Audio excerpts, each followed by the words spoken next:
The Department of Tourism has released a video paying tribute to the country's frontliners in the fight against the coronavirus outbreak.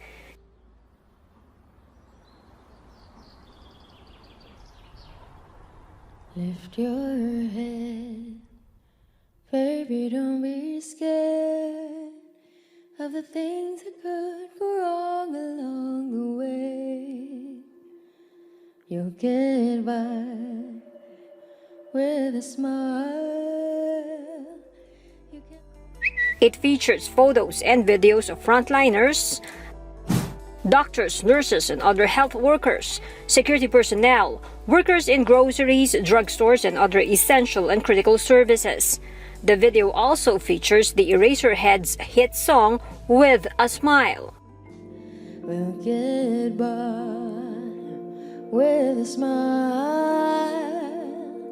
You can never be too happy in this life.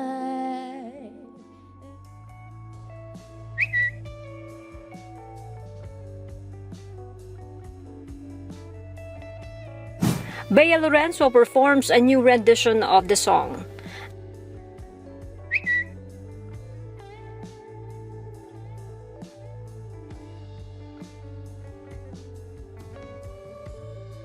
The DOT sends this message.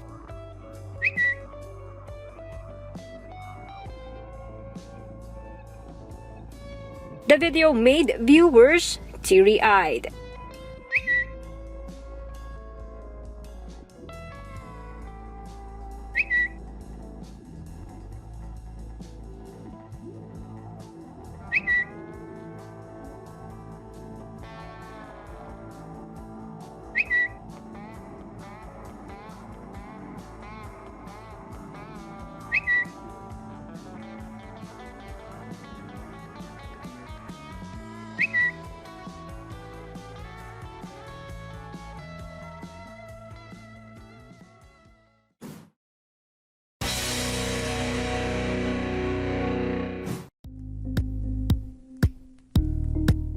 Thank you for watching Politiko TV. Please like and subscribe to our channel for more videos.